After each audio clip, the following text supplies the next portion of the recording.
મુંબઈની જીવાદોરી એટલે કે મુંબઈ લોકલ ને એમાં સફર કરી રહેલા રવિની વાર્તા હું કહી રહ્યો છું.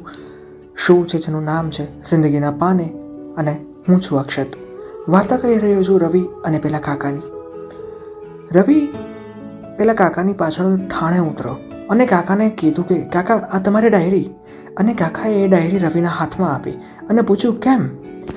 ત્યારે પેલા કાકાએ અને રવિ વચ્ચે એક શાંતિ છવાયેલી હતી.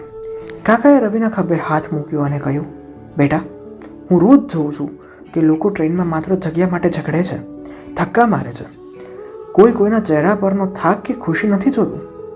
હું એક નિવૃત્ત ચિત્રકાર છું. મારી આ ડાયરીમાં મેં એવા જ લોકોને કંડાર્યા છે જે ભીડમાં પણ માણસાઈ જીવંત રાખે છે, જેમ કે તું. આગળ કહ્યું કાકાએ, મારી તો હવે ઉંમર થઈ ને હવે આંખો સાથ નથી આપતી. હું ઈચ્છતો હતો કે આ ડાયરી કોઈ એવા વ્યક્તિને મળે જે ભીડમાં પણ માણસ થઈને જોઈ શકે. ને આ ડાયરી આજે તને મળી. રવિની આંખમાં જળજળિયા આવી ગયા. રોજની કંટાળાજનકની મુસાફરી આજે તેને એક તીર્થયાત્રા જેવી લાગી.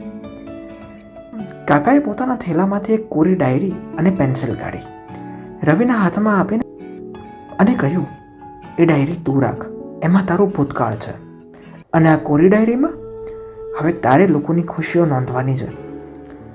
મુંબઈ લોકલ માત્ર લોખંડનો ડબ્બો નથી, એ તો લાગણીઓની સફર છે.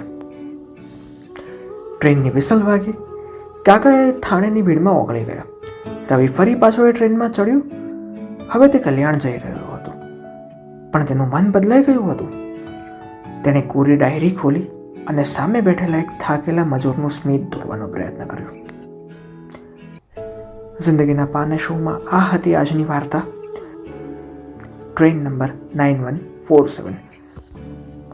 આવી જ એક સરસ વાર્તા સાથે ફરી પાછો હું આવીશ આ શોમાં. ત્યાં સુધી બન્યા રહો મારી એટલે કે અક્ષત સાથે. Stay tune.